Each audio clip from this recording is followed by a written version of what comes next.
예수님의 영광은 용서의 영광이십니다. 요한복음 13장은 제자들의 발을 씻어주시는 이야기입니다.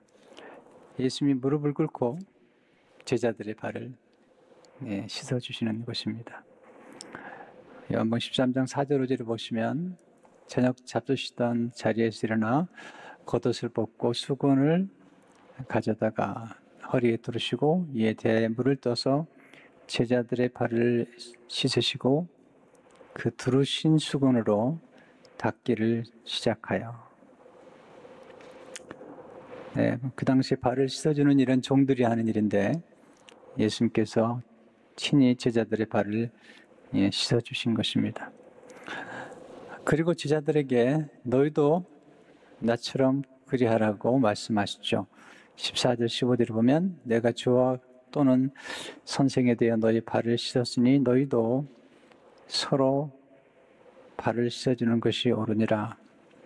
내가 너희에게 행한 것 같이 너희도 행하게 하려 하여 본을 보이노라.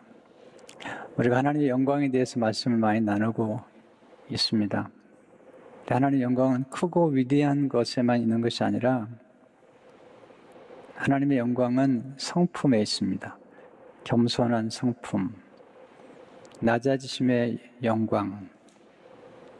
하나님의 영광은 그 크신 하나님이 우리를 섬기시는 섬김의 영광이 참된 영광인 것을 보게 됩니다.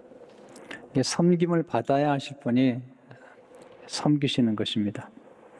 하나님의 영광은 허물을 덮어주고 용서해 주는 데 있습니다. 마귀는 허물을 드러내죠. 허물을 노출시키죠. 근데 하나님의 영광은 허물을 덮어주고 용서해 주는 것입니다. 잠언 19장 11절을 보시면 노하기를 더디하는 것이 사람의 슬기요 허물을 용서하는 것이 자기의 영광이라.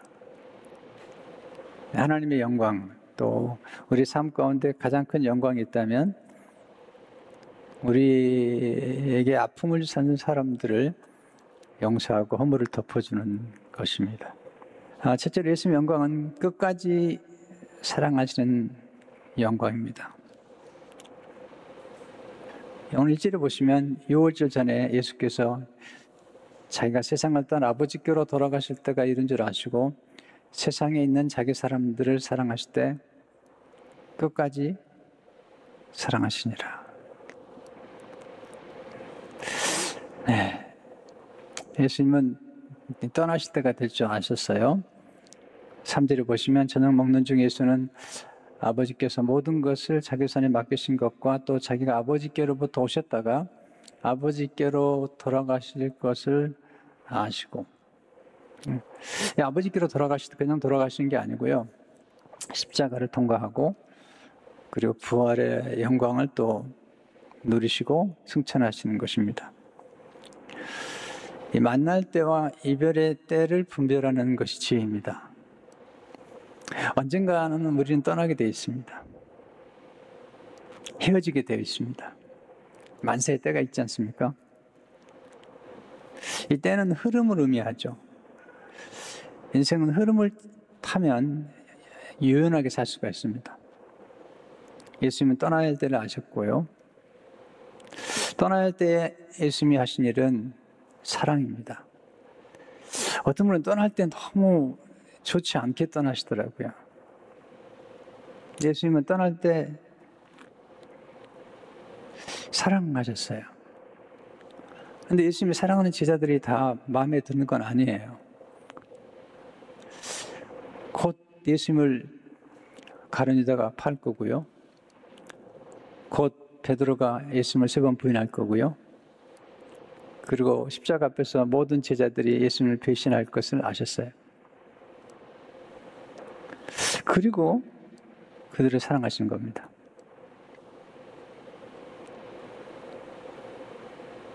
하나님의 사랑은 우리의 행동이나 헌신에 따라서 우리를 사랑하시고 안 하시는 게 아니라는 것입니다.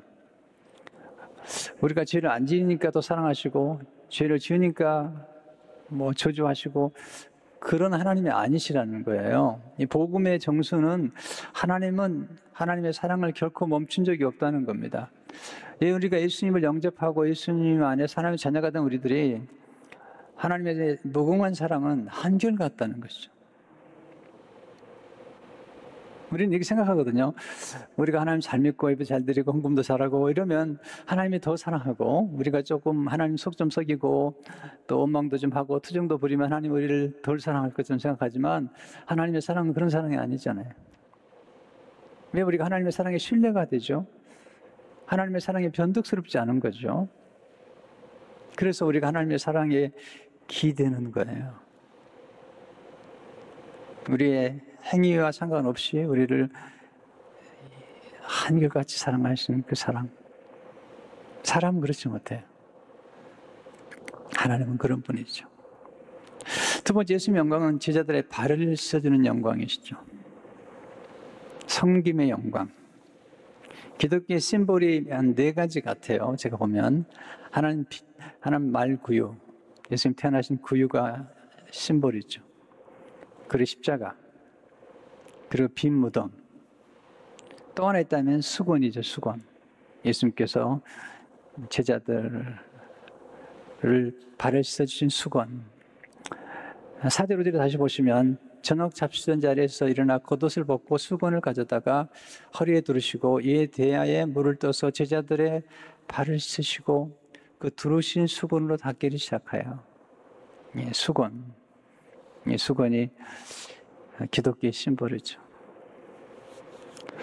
여기서 발을 씻어주는 사랑은 뭘 의미할까요?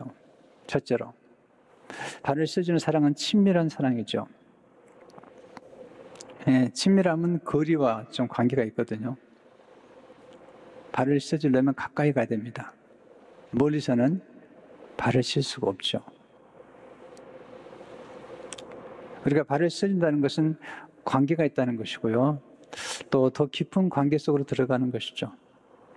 예수님이 제자들의 발을 씻어주기 전에 예수님의 발을 씻어준 여인이 있죠. 이게 참 놀라워요. 요한복음 13장 이전에 12장이 있는데 12장에서 마리아가 예수님의 발을 씻어주세요. 12장 3절에 보면 마리아는 지극히 비싼 향유 곧 순전한 나드 한 근을 가져다가 예수의 발에 붓고 자기 머리털로 그의 발을 닦으니 향유 냄새가 집에 가득하더라. 한편의 그림 같아요. 영화 같아요. 누가복음에 나오는 여인은 더 놀라워요. 누가복음 7장 38절을 보시면 예수의 뒤로 그 발곁에 서서 울며 눈물로 그 발을 적시고 자기 머리털로 닦고 그 발에 입 맞추고 향유를 부으니, 이게 친밀한 사랑이죠. 여인이 가장 소중히 여기는 게 뭘까요? 눈물이죠. 그리고 머리죠. 근데 여인이 가진 옥합은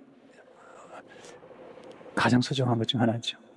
가장 소중한 것들을 들여서 예수님의 발을 닦아주고 그리고 입 맞추었다는 것. 두 번째, 발을 씻어주는 사랑은 무릎을 꿇고 섬기는 사랑이죠. 세상에서는 무릎 꿇으면 비굴하다고 그러죠. 항복한 모습이죠. 용서를 비는 모습이죠. 근데 예수님은 달라요. 예수님은 지금 발을 용서를 베푸는 분이 무릎을 꿇었어요. 세상에서는 용서를 빌 때 무릎을 꿇지만 예수님은 용서를 빌어주는 분이 무릎을 꿇고 용서를 받으라고. 하나님 제일 좋아하는 자세가 무릎 꿇는 거예요. 왠지 아세요? 하나님 무릎을 꿇고 기도하는 자세를 좋아하세요. 성경에 보면 무릎 꿇고 기도한다는 말이 많이 나오잖아요. 예수님도 그러셨으니까요. 하나님 무릎을 꿇고 경배하는 자세를 좋아하세요. 하나님 무릎 꿇고 섬기는 자세를 좋아하세요. 하나님 무릎을 꿇고 경청하는 자세를 좋아하세요. 여러분, 어린아이들하고 대화할 때 어린아이들 말을 듣기 위해서 가끔 제가 무릎을 꿇거든요. 아이들이 어리니까 키가 작잖아요. 제가 무릎을 꿇고 듣거든요. 그러니까 진정한 경청을 위해서는 또 무릎을 꿇어야 되죠.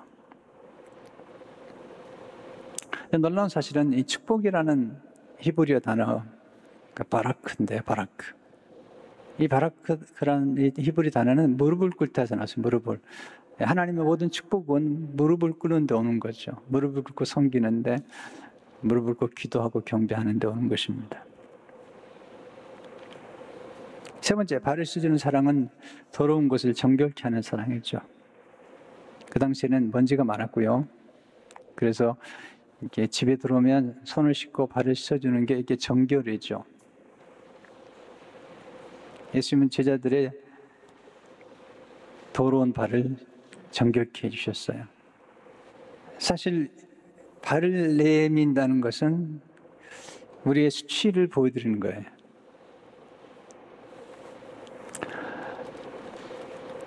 근데 냄새 나는 발, 거기서 친밀한 사랑이 이루어집니다. 여러분, 발을 서로 내밀 수 있는 그런 관계는 부부관계나 아니면 부모와 자녀관계 외에는 별로 없잖아요. 그래서 가끔 세족식 한다 할 경우에 그 외에는, 저도 세족식에 이렇게 섬겨드린 적이 있는데 저기 발을 씻어드리면 어쩔 줄 몰라 해요. 네, 발을 이렇게 내놓으시면서. 예수님의 사랑이 그런 사랑이죠. 우리의 모든 걸 깨끗게 하시는 사랑. 세족식의 의미 속에는 우리의 죄를 정결케 하시는 그 하나님의 사랑이 담겨 있죠. 세 번째로, 마지막으로, 예수님의 영광은 죄를 용서해 주는 영광이죠. 예수님은 죄를 용서하기 위해 오셨어요.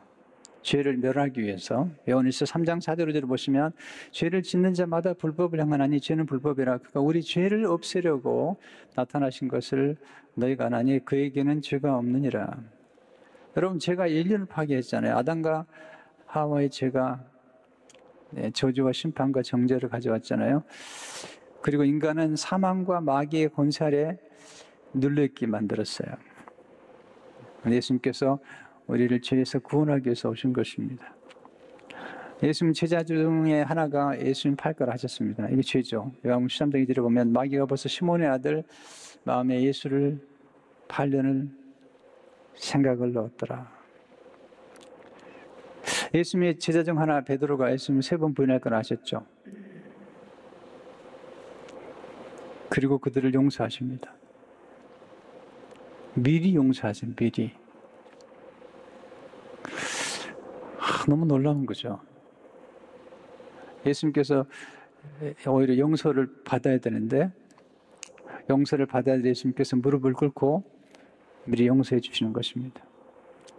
이 발씻음 이 사건 속에는 예수님의 용서에 대한 비밀, 첫째는 원죄를 용서하시고, 또한 평소에 날마다 우리가 짓는 죄를 용서하시는 그 성화에 관한 용서가 포함되어 있죠.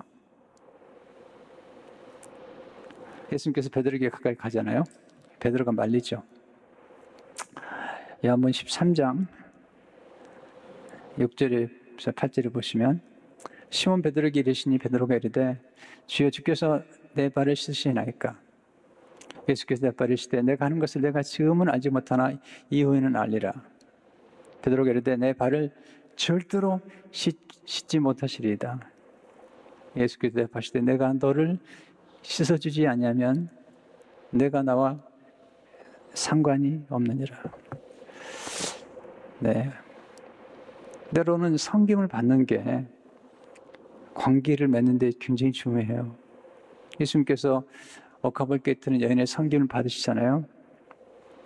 리처드 파스터는 그 섬김을 섬김을 받는 섬김이라고 그랬어요. 왜? 섬김을 받음으로써 이 마리아와 또 죄 많은 여인과의 관계에 아름다운 관계가 형성이 되는 것처럼 제자들의 발을 씻어주심으로써 제자들과의 아름다운 관계가 형성이 되는 거죠. 사랑은 관계를 맺는 거잖아요. 베드로가 그 말을 듣고 좀 오버해요. 이게 베드로 스타일인데요. 9절에 보면 시몬 베드로가 이르되 주여 내 발뿐 아니라 손과 머리도 씻어주옵소서. 네, 특별한 사람이죠. 근데 주님께서 말씀하세요. 10절에 같이 읽어볼까요? 시작. 예수께서 이르시되 이미 목욕한 자는 벌밖에 쓸 필요가 없느니라. 온몸이 깨끗하니라. 너희가 깨끗하나 다는 아니니라 하시니. 이미 목욕한 자는 발밖에 쓸 필요가 없다. 이것은 목욕이라는 개념은 우리가 예수를 믿는 순간 아담의 원죄로부터 완전히 자유케 되는 거예요. 그렇지만 우리가 이 땅에 사는 동안에 날마다 짓는 죄가 있잖아요. 우리가 날마다 안경을 닦는 것처럼, 날마다 발을 씻는 것처럼 우리가 날마다 짓는 죄가 있어요. 여러분, 하루 동안에도 지은 죄가 얼마나 많은지 모르죠. 특별히 마음으로, 생각으로 짓는 죄까지 합하면 하루 동안에도 만만치 않아요. 그래서 우리가 날마다 죄를 회개하고 날마다 용서를 구해야 돼요. 왜? 우리는 우리 속에서 늘 죄를 만드네요. 이 죄를 만드는 공장 같아요. 누굴 미워하기도 하고요. 속상해하기도 하고요. 그래서 우리는 예수님께서 날마다 발을 씻는 것처럼 우리의 죄도 날마다 씻어야 돼요. 어제 발 씻었다고 오늘 밤 안 씻는 거 아니잖아요. 그런 것처럼 우리의 삶의 성화는 날마다 이루어져 가는 거죠. 여기서 우리가 배우는 하나님의 속성은요, 주시는 겁니다. 계속 말씀하지만 하나님은 주시기 원하세요. 아들도 주시고 영생도 주시고. 그래서 하나님의 특성은 주시는 것. 또 하나는 용서하는 것이죠. 하나님은 용서하는 분이세요. 또 하나, 하나님은 잊어주시는 분이세요. 용서하고 잊어주는 거죠. 진정한 사랑은 forgive, 그리고 나서 forget, 잊어주는 거죠. 이거 어려운 거죠. 네, 헨리 나우인이 쓴 글에서 제가 받은 큰 도전은 뭐냐면, 사역자는 분노를 내려놓아야 된다. 분노로부터 죽어야 된다. 분노가 왜 오냐면 다른 사람들에 대한 기대 때문에 오는 거거든요. 내 기대, 내가 기대한 것처럼 왜 그렇게 안 해주는 거야? 내가 왜 기대하는 것처럼, 기대하는 때에 기대하는 방법으로 내가 기대하는 것을 채우지 않느냐는 거죠. 여기서 분노가 생기는 건데요. 이 분노를 내려놓으라는 것이죠. 물론 인간이 완벽하지 않기 때문에 반복해서 옛날 얘기를 할 수도 있어요. 근데 우리에게 아픔을 준 가해자들에 대해서 우리가 용서한 다음에 잊어버릴 수 있다는 것, 사실 이것처럼 귀한 게 없거든요. 예수님은 제자들을 용서하셨어요. 하나님 용서하는 분이니까요. 그런데 용서를 거절한 사람이 있었어요. 가룟유다. 아무리 용서를 베풀어도 용서를 거절하면 할 수 없는 거죠. 우리가 아무리 선물을 주고 싶어도 안 받으면 줄 수가 없는 거잖아요. 우리 예수님의 용서하는 모습 가운데 예수님의 겸손을 배우게 되죠. 왜 겸손하실까요? 용서를 베푸는 분이 무릎을 꿇었으니까요. 그리고 용서를 받아달라고 그렇게 말씀하는 거거든요.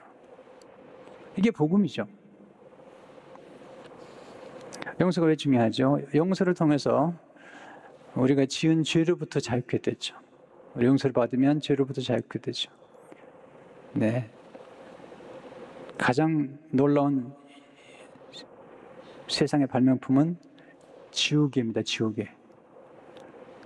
그리고 컴퓨터에서 가장 중요한 기능은 delete.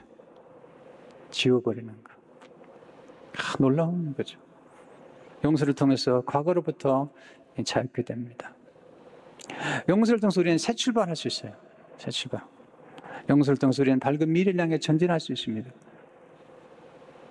또한 용서를 통해서 우리에게 상처를 준 가해자로부터 자유케 되는 거예요. 우리는 어떤 사람이 우리에게 상처를 줬을 때 그 사람을 자꾸 생각하거든요.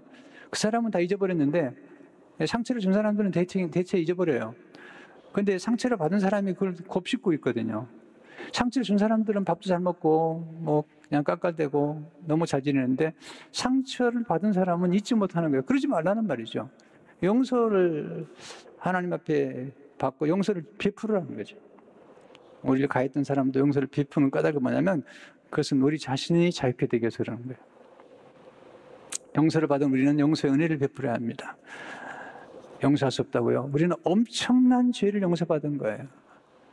엄청난 죄를 용서받은 거죠. 용서가 쉬운 게 아니잖아요. 하나님 우리를 용서하기 위해서 하나님의 아들을 희생하셨잖아요. 여러분 용서하셔야 돼요. 용서하지 않는 건 어리석은 거예요. 이것은 용서는 하나님의 최고의 지혜예요. 중국 속담 이런 말이 있죠. 복수하기로 마음먹은 자는 무덤을 2개나 파는 것이다. 누구에 대한 증오심을 품는 것은 그 상대방을 괴롭히는 것이 아니라 자기 자신이 지금 죽어가고 있는 거예요. 그 사람 때문에. 그래서 요한 크리스토퍼 아놀드는 말하기를 쓴뿌리는 우리의 영혼을 파괴하고 우리 육체까지도 해칠 수 있다. 쓴뿌리. 원망.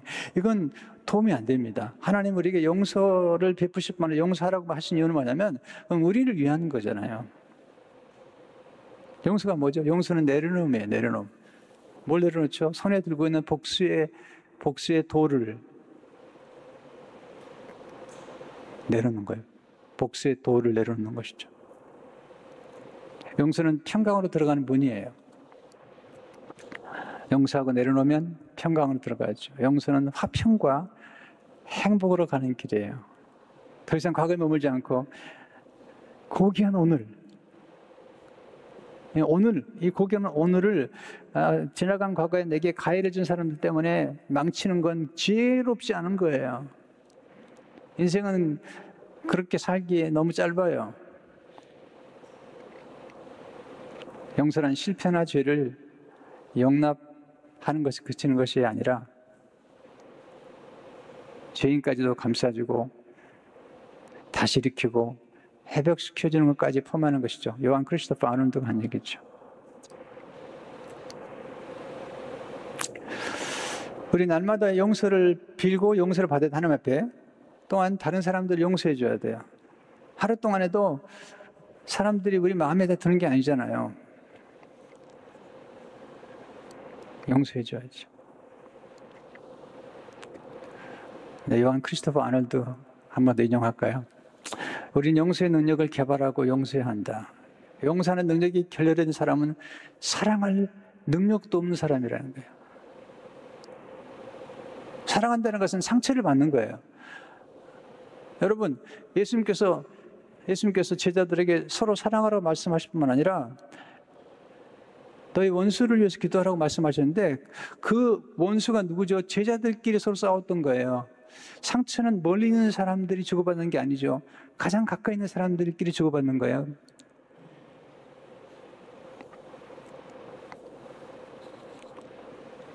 어떤 분은 내가 너무 상처를 받았기 때문에 더 이상 사랑하지 않겠다고 하는데 그건 바람직하지 않습니다.